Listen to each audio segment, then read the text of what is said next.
Nikki Sixx was once the very definition of rock and roll excess.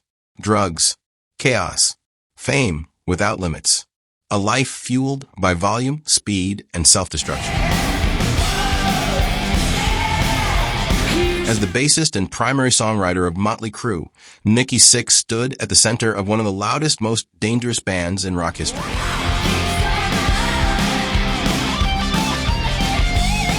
From sold-out arenas to hotel rooms filled with silence and needles, his life existed at two extremes, and eventually the body gave out.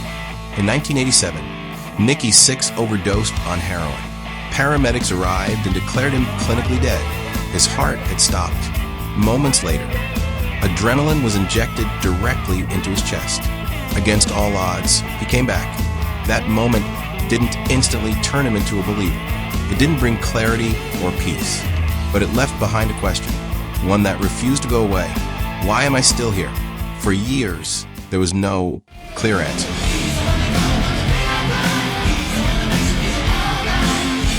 The fame continued. The touring continued. The addiction tightened its grip. Success on the outside, decay on the inside. But surviving death changes something deep within a person. Even when the lifestyle stays the same, the soul remembers. Something had been spared.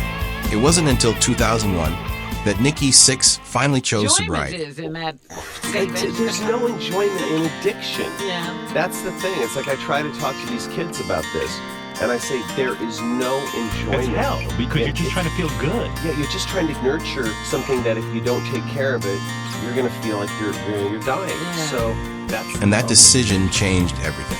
Sobriety didn't just remove drugs from his life. It removed the noise, the distractions, the lies he told himself. In the silence, uncomfortable truths surfaced. Pain, regret, guilt.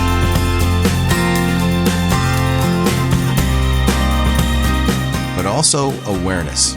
In interviews over the years, Nikki Sixx has spoken about praying during his darkest moments. Not performative prayers, not polished words, but desperate conversations with God. He has said that he believes his survival wasn't an accident, that there was purpose behind the pain, that something or someone had kept him alive. These reflections align closely with Christian belief, especially the idea that grace meets people at their lowest point.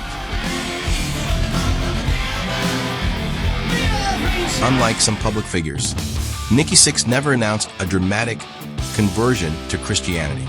There was no headline, no altar call, no sudden reinvention. Instead, his faith journey unfolded quietly. Through humility, reflection, and personal conviction. And perhaps that's what makes it believable.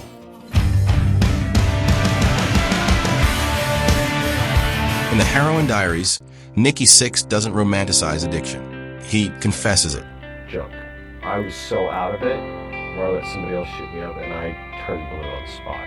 And Slash passed out. His girlfriend dragged me into the shower. Slash woke up, and he freaked out, and they called the paramedics. I was dead.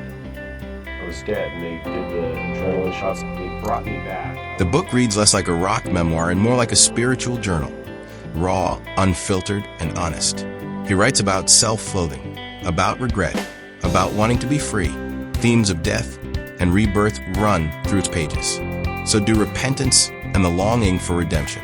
These themes are not accidental. They're central to Christianity. Nikki Sixx has openly acknowledged Jesus Christ in interviews. He has spoken about God's mercy, about forgiveness he didn't believe he deserved, about learning humility after a lifetime of ego. Yeah. I'm not here to preach sobriety. I'm not here to preach anti-drug use. I'm not here to stand on a soapbox. I'm here to say, hey, this is my story. And with my story, we're going to give back. And I have This is a very different voice from the man who once embraced destruction as identity. You can't quit until you try. You can't live until you die. It's the voice of someone who has been broken and rebuilt. That transformation became even more visible through his music.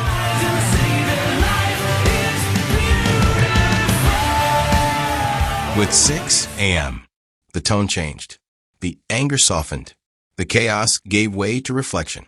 Songs shifted toward healing, accountability, and hope.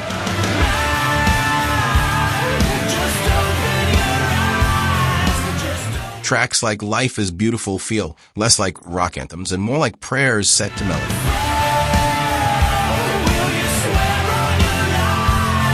Meditations on survival, on gratitude, on the gift of being alive. This wasn't religion forced into art. This was faith filtered through suffering. What makes Nikki Sixx's spiritual journey powerful is not how loudly he talks about God, but how consistently he lives differently. He has used his platform to support recovery programs, to encourage honesty about addiction, to remind others that brokenness doesn't have to be the end of the story.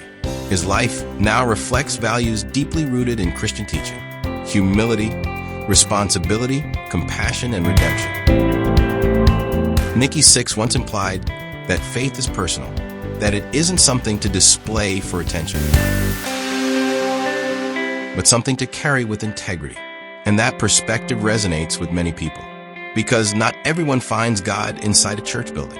Some find him in hospital rooms, some in recovery meetings,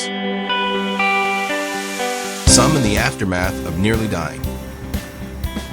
Nikki Sixx died and lived again, not just physically, but spiritually. Maybe it's time to heal. Maybe it's time to From heroin to hope, from chaos to purpose, from darkness into light. I'm older now, I'm breaking down. My regrets, they take Sometimes the strongest testimonies aren't shouted from a stage. They're lived, one sober day at a time. Maybe it's time to heal. Maybe it's Before you go, take a moment to reflect.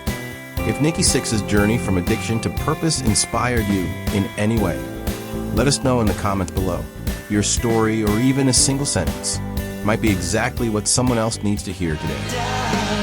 maybe I'll finally deal with all the wreckage. If you found meaning in this video, consider liking it, sharing it, and subscribing for more stories about faith, redemption, and music. Maybe it's time. Sometimes, hope begins with a conversation. Maybe it's time to heal. Maybe it's This is Arthur for Rated G.